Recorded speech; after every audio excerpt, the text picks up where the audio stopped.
In 2013, Children's Health launched Texas's first dedicated neonatal telemedicine service. The program connects neonatologists at your hospital's Level 2 or Level 3 NICU with UT Southwestern neonatologists and 150 clinical and surgical subspecialists. Today, we're going to talk about what it took to bring this innovative program to life and how it is continually improving the world of virtual care. This is Pediatric Insights, Advances and Innovations with Children's Health, where we explore the latest in pediatric care and research.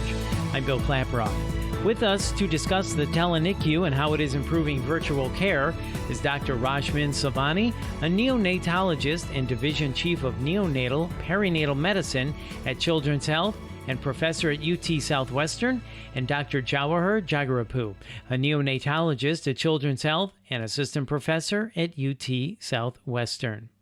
Dr. Savani and Dr. Jagarapu, thank you for your time. First off, Dr. Savani, can you explain what the TeleNICU is for those who may not know? Well, thank you, Bill. It's great to talk with you about this.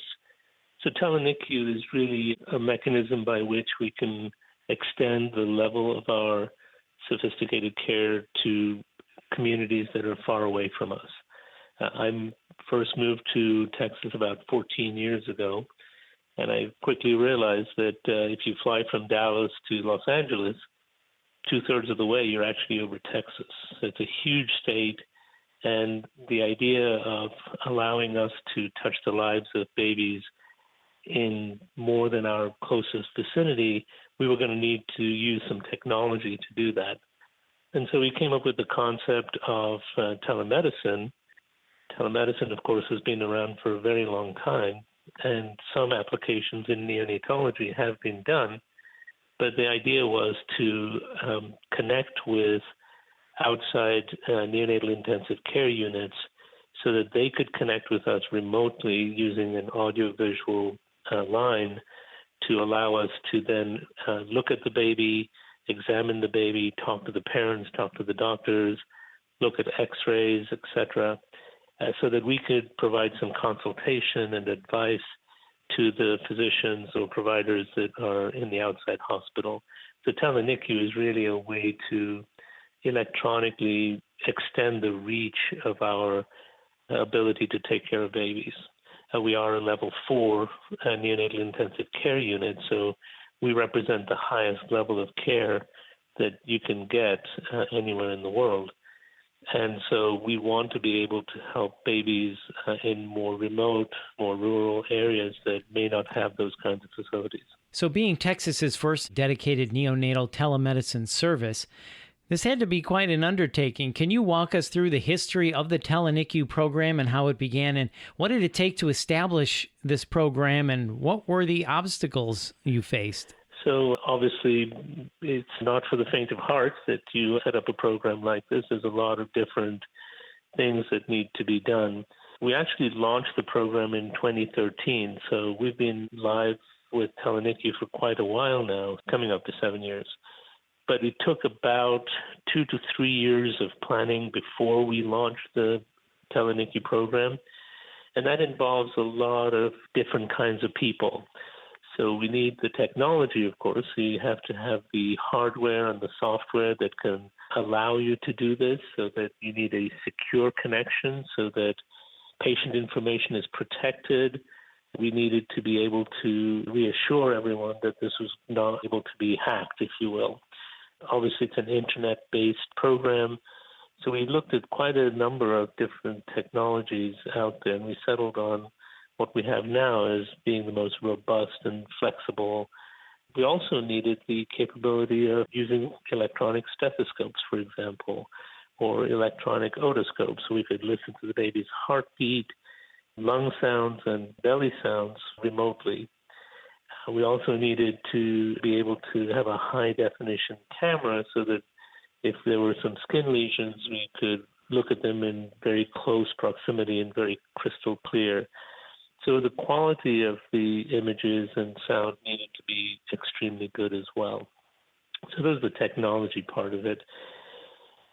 The regulatory part is, of course, important also. The Texas Medical Board, Centers for Medicaid and Medicare Services, the legislation in Texas, all of these have weighed in to how people should do telemedicine, and we were very mindful following the rules. So we created the program in full compliance with all the regulatory requirements for such a program. Then we needed to make sure that we obtained consent from the parents of the babies that we were going to consult on.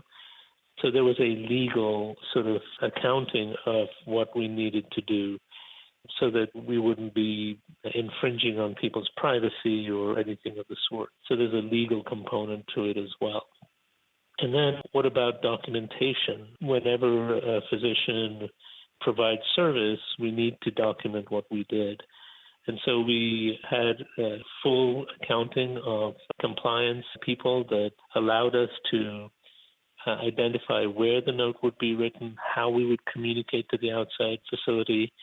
And so we document the encounter actually in the children's health medical record. So there is a permanent record of what was done, what was said, what the advice was, so that we could go back and audit it later on.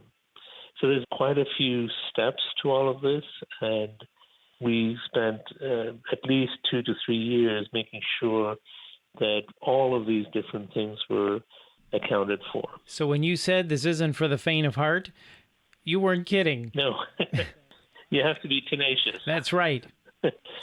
And Dr. Jagrapu, let's talk about the day-to-day operation of this. How does the TeleNICU work? Can you walk us through the steps that the team goes through? Sure, that's a good question, Bill. So just to give a perspective of the model, it's what we call it as a hub and spoke model, where the hub is the level 4 NICU, which is our Children's Medical Center, which is a quaternary care institution. And then it's connected to the different NICUs in the rural areas, which are ranging from level 1 to level 3s, which are the lower level NICUs.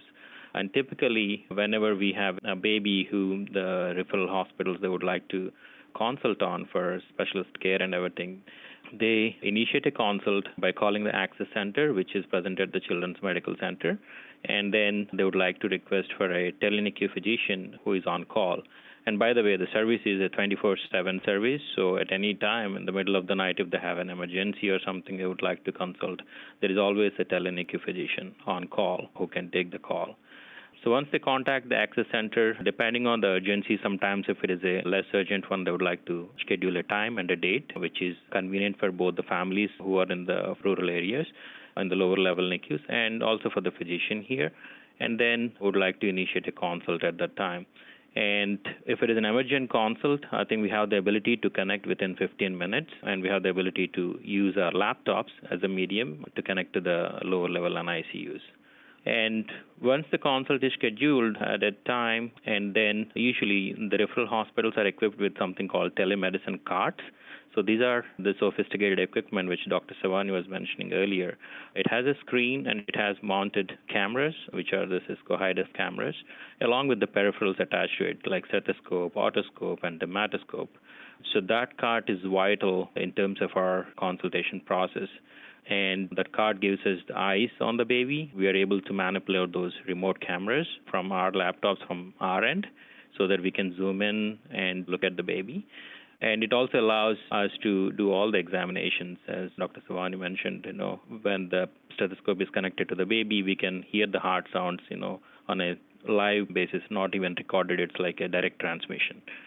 And once we examine the baby, we discuss the plan with the families and with the referral physician as well.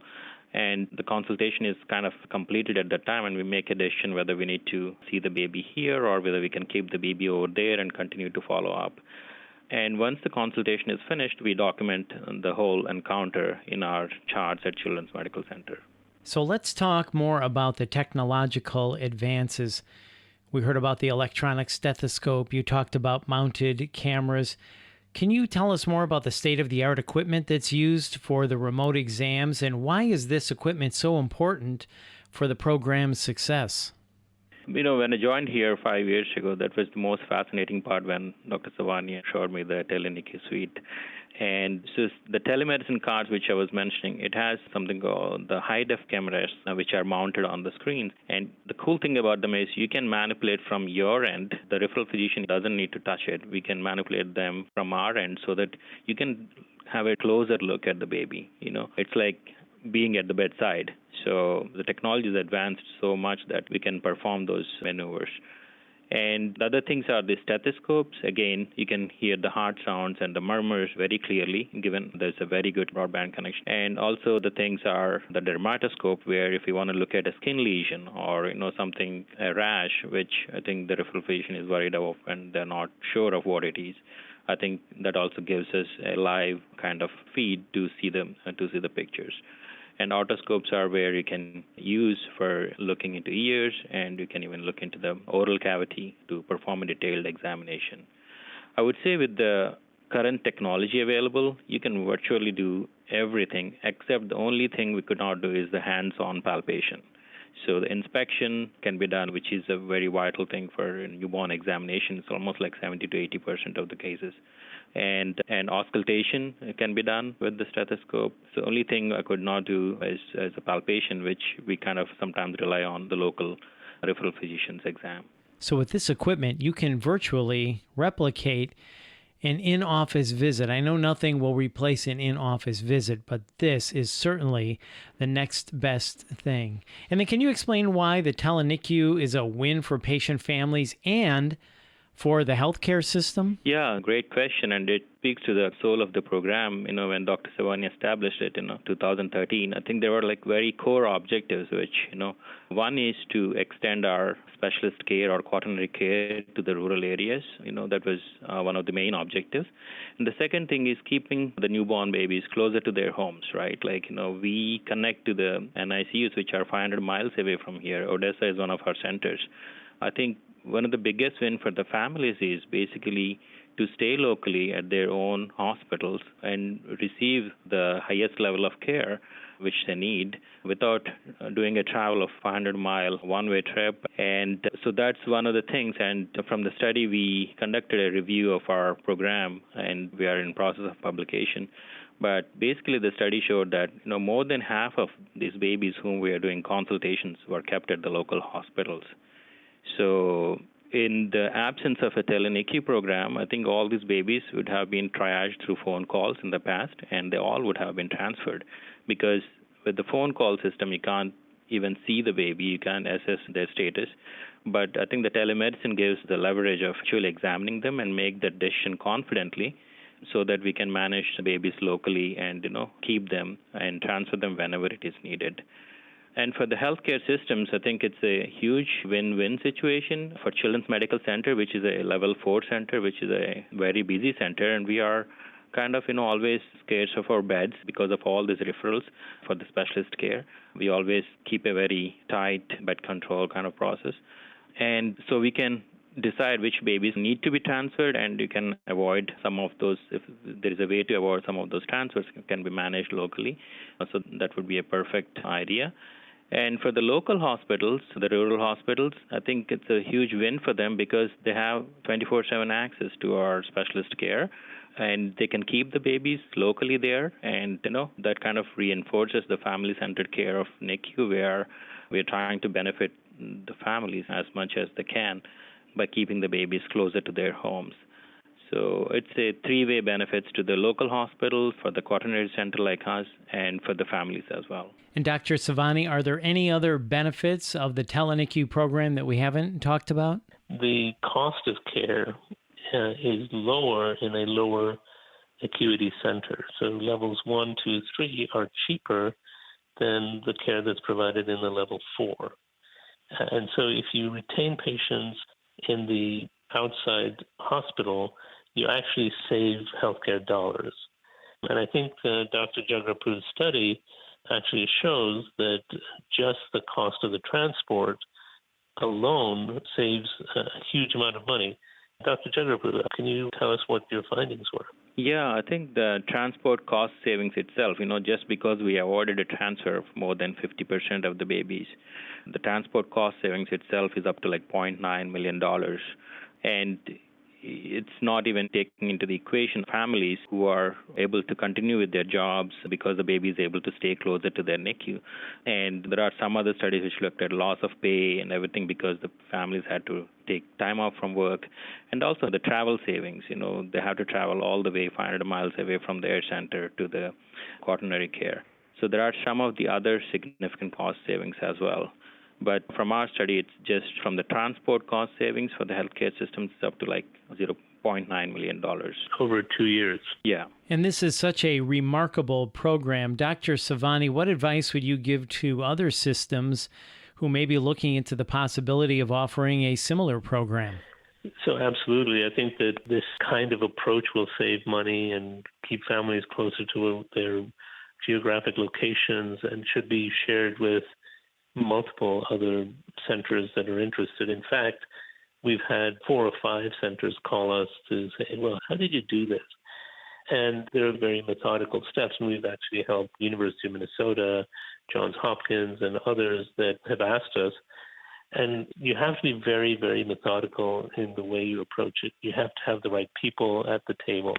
So in the same way as I told you about the hurdles, we have to have legal at the table. We have to have compliance at the table. We have to have the IT technology gurus at the table. And it's important to have the physicians at the table, too, that can speak to how would we deal with an emergent situation versus a scheduled situation and so on.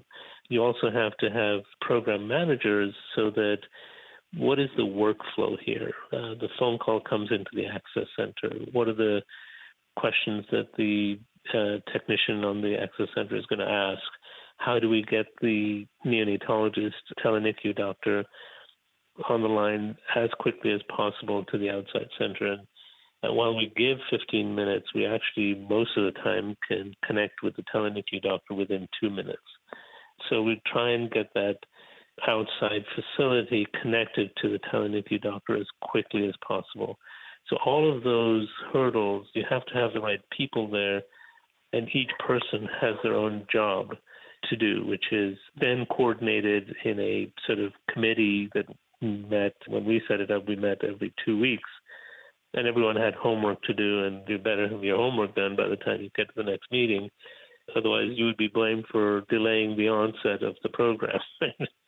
So everyone held everyone else to account, and I think that looking at all the applicable regulations is important. So I think having a very, very organized, thoughtful, check-the-box kind of approach is very important so that you don't drop the ball.